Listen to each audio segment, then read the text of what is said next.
আজকের ভিডিওতে থাকছে আজকে দুপুরে কী রান্না করলাম বা কী করলাম তা নিয়ে থাকছে। আজকে তো দুপুরের লাঞ্চটা আসলে কী রান্না করলাম তা নিয়ে থাকছে আজকের ভিডিওটা। আসসালামু আলাইকুম, সবাই কেমন আছেন? আশা করি সবাই অনেক ভালো আছেন, আমিও ভালো আছি। নতুন আরেকটি ভিডিও নিয়ে চলে আসলাম আপনাদের মাঝে। তো আজকে রান্না করবো কি গরুর কলিজা ভাজি করবো, আর সিম দিয়ে মাছ দিয়ে রান্নবো, আর করলা ভাজি রান্নবো। যেহেতু আজকে অবশ্যই পাক করার মতন ইচ্ছে ছিল না, যেহেতু পাক করতে কিন্তু আজকে অনেক লেট হয়ে গেছে।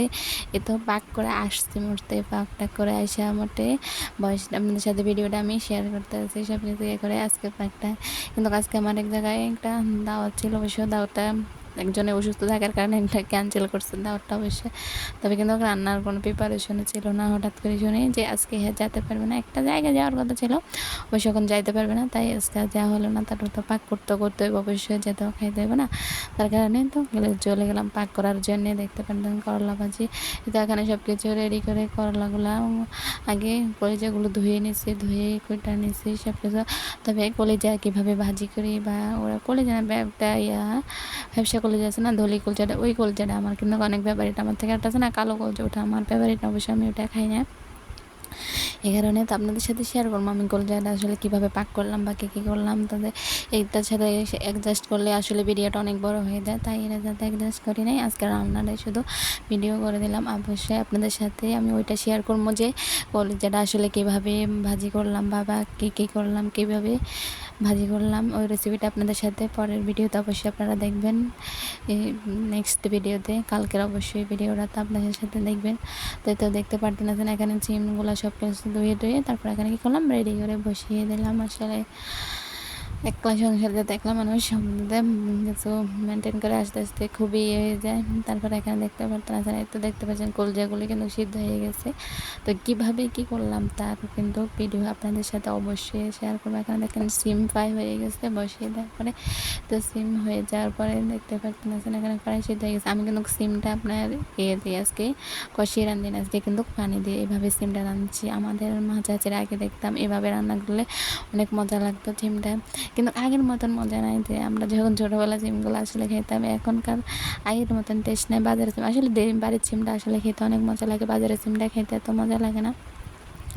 তারপরেও কী করার আছে, খাইতে হবে। এখন সবাই কিনে খাবারের কয়জনে খাবারের নামতান হয়ে যাচ্ছে না, এখন সব কিছু আপনার হাঁসের উপর দিয়ে সব কিছু, এখন হাঁসের সার সব কিছু দিয়ে হয়, সব পরমাণু খানা আপনার দেশের পরমাণু মুক্ত ছাড়া কোনো খাবারে পাবেন না, সব কিছু পরমাণু খাবার। তারপরে তো এত অসুখ বিসুখ আমাদের শরীরে, এটা এত কিছু সমস্যা।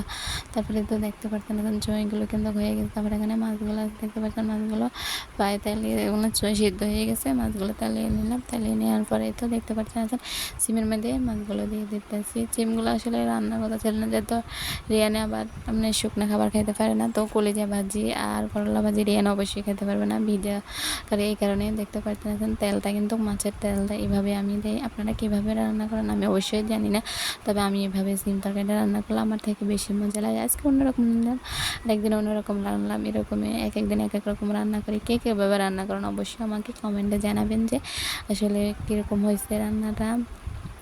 তারপরে কিন্তু এখানে রান্না শেষ হয়ে গেছে এখানে। তারপরে তো দেখতে পাচ্ছেন সব কিছু রান্না কিন্তু শেষ হয়ে গেছে। শেষ হয়ে যাওয়ার পর এখানে কী করবো, এখন ধনিয়া দিয়ে দিই। মাছের চিমের মধ্যে যত ধনিয়া না দিলে অবশ্যই মজা লাগে না। চিমের মধ্যে এখন যত ধনিয়া সেদিন ধনিয়া পাতা দিতে হয়, না দিলে কিন্তু আপনার চিম তরকারিটা মজা লাগে না। আর এখন অবশ্যই আস্তে আস্তে শীত চলে আসতেছে, এই সময় কিন্তু আপনি সব কিছুর মধ্যে ধনিয়া পাতা দিয়ে খাওয়াটাই মানে মজা লাগবে। কার থেকে আমার থেকে কিন্তু ধনিয়া পাতা দিয়ে সব কিছু খাওয়ার মধ্যে অনেক টেস্ট আছে, অনেক মজা লাগে। তারপরে এখানে দেখতে পাচ্ছেন করলা ভাজি বসিয়ে দিলাম, প্রায় সিম হয়ে গেছে। এখানে আগে দিয়ে ভাত রান্না করে ফেললাম, এখানে দেখেন সিম। তারপরে দেখতে পাচ্ছেন প্রায় কিন্তু হয়ে গেছে। ভিডিওটা কিন্তু সবাই তখন আল্লাহ হাফেজ।